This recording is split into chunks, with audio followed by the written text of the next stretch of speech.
4.5 FM, and I've got in the studios the Secretary Orange Youth Network, Mr. Israel Fagbinga. Good to have you here once again. Thank you, sir. And also Mr. Binga Kimoyo, Barrister at Law and Special Assistant on Media to the Ondo State Governor. Good to have you still. Pleasure as well.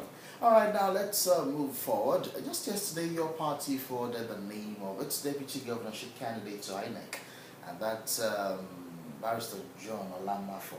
How did the party arrive at this decision? That's my first question. And the second question is this: how sellable is this combination? Well, thank you very much, Diolu, for the question. How the party arrived at the decision is very simple.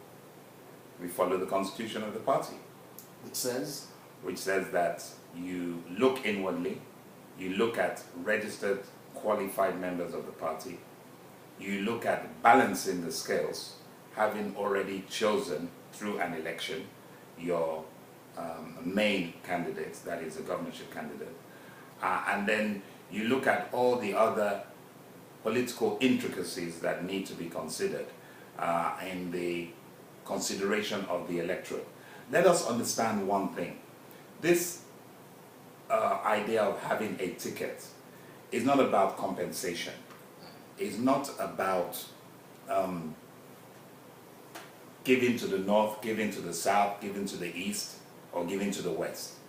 It is about who in a combination of two persons can bring the best out of your political party in compliance with the manifesto of the party.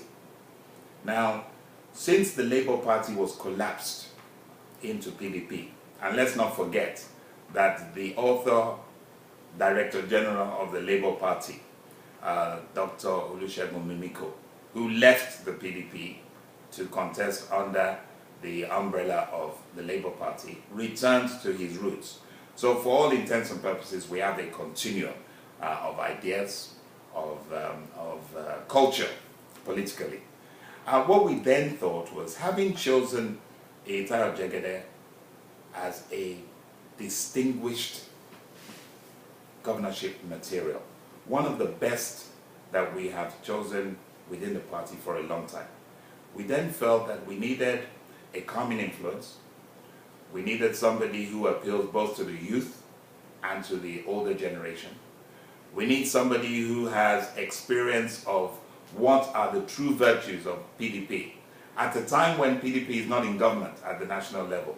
Someone who will be able to give the examples of the mentality of PDP that made us remain in office for 16 years and will probably yield dividends to bring us back in 2019. well, it's coming across, sorry for breaking into your flow, it's coming across as speaking from the old and new PDP.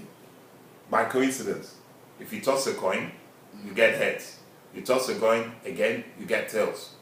So the fact that we had what you call old and new PDP is just a coincidence. Are you saying there is no old and new PDP within your structure here in Ondo State? What we have in the PDP in Ondo State is members of the People's Democratic Party, who earlier in the year were instructed to re-register themselves as bona fide members of the party. Because with the passage of time, some people have drifted, some have been upset, and maybe they've gone to other folds, other clients. Some have gone into hibernation. And it was important for us as a party to say, having lost out last year, we need to regroup, we need to refocus, we need to re-strategize. And that's precisely why everybody was told to go and come back again. So what you have really is one PDP. If you have re-registered with the PDP and you're a member today, then you're a member of the PDP. There's nothing like old or new. But going back to Prince Ola John Mafo, who has been chosen as our deputy governorship candidate to stand side by side with Tayo Jegede, you have somebody who has been at the forefront of various endeavors in the state. He knows well about the terrain. He is not new or a stranger to the youth, having been a former commissioner of youth development in the state. He's not new to the area of sports. He is the former commissioner of information and sports. He's not new, in fact, to sports, as that's one of the areas where we're going to be developing the youth in the new administration, having been appointed earlier this year in January as the chairman of the Ondo State Ondo State Football Agency. And you can see his efforts as a continuum to his predecessor, and how the Sunshine Queens and the Sunshine Stars have performed creditably well this year. He's been a long-time sports administrator, and that's one of the reasons we brought him on board. He has been somebody who has always been endeared towards the youth, regardless of his age. Because youthism is not about how old you are. It's about how energetic you are, how you can do the things that youths are able or supposedly able to do. He has been a former chairman of Ilaje local government between 1997 and 1998. Within the party itself, he has excelled and shown why he appeals to the people as a professional journalist, a lawyer, an educationalist. He's a person who has written books about the life of Nigerians, what it takes to be a Nigerian who has come from a poor background in the suburbs and finds himself in the city. So he's a rounded personality that we're putting into a round peg to sit pari passu with our candidate for governorship.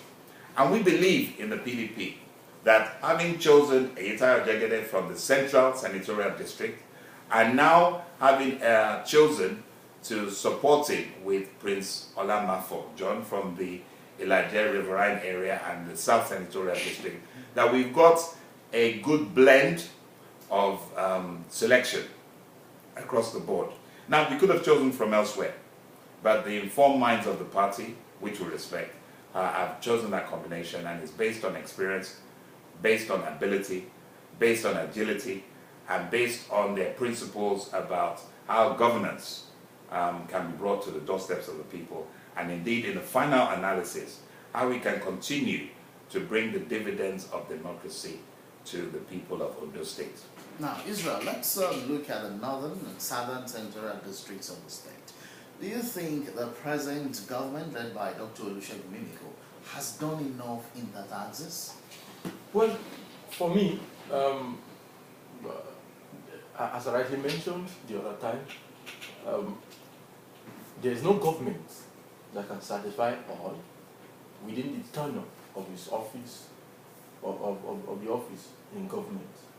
But then, if you look at the situation in Ondo State, you look at where we are coming from, you look at where we are and where we are going to, it will be outrightly unfair for anybody to assess us and analyze and come out with the result that we have not moved forward. We have seriously, we have greatly moved forward. We are not where we used to be anymore. Though we may not be where we think we should be, but we are surely not where we used to be. So, in essence, in totality, this government has done tremendously and equally in all the central districts of the state. Some people come up with the idea that he hates us, he hates people from the southern central district. Some have the opinion that he is sidelining or is not doing well, or is intentionally cheating the northerners. But for me, such assertions can only be a product of two things: mischief and ignorance. In other words, whoever is coming up with those kind of assertions is either mischievously ignorant or ignorantly mischievous. Because in totality, when this government came on board, there were over 700 community-decided projects in all villages. And some of the times when we talk and interact with our friends, and somebody just mentioned and says, "Where are you from?" I'm from Owo. I say, "Don't you know about the two double-lane roads in Owo? A product of this government's initiative? Don't you know about the town hall in Owo? That was practically an idea on paper before this government came up, and it became a reality through the help of government." So if you mention, I will just tell you, mention your town, mention your kingdom, mention your village. There's none in this state that you will go and you will not find the impact of government. And more significantly, I have colleagues, I have friends, I have younger ones there.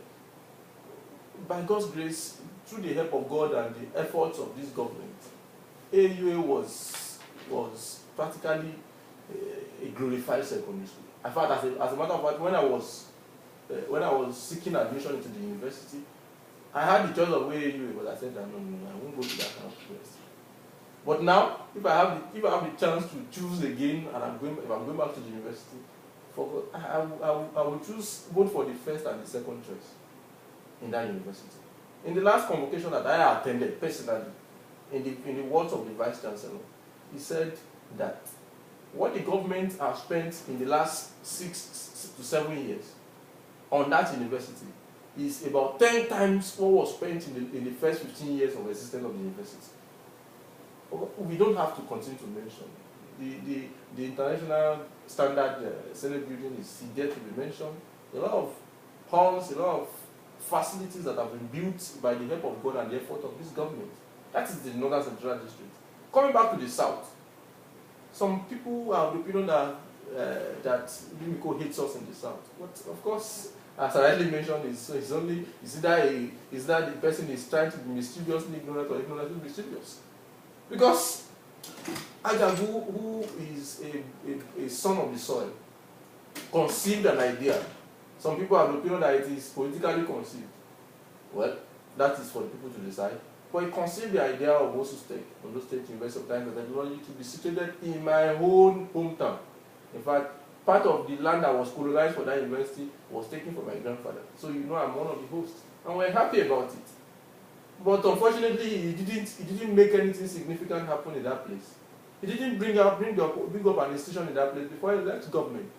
This government came on board. He didn't only transform that idea that was on paper to a working university in a temporary site. He took it to the permanent site. And by God's grace, I think the first set of graduates are already out in that university. So if he truly hates us, would you have been able to do such a thing?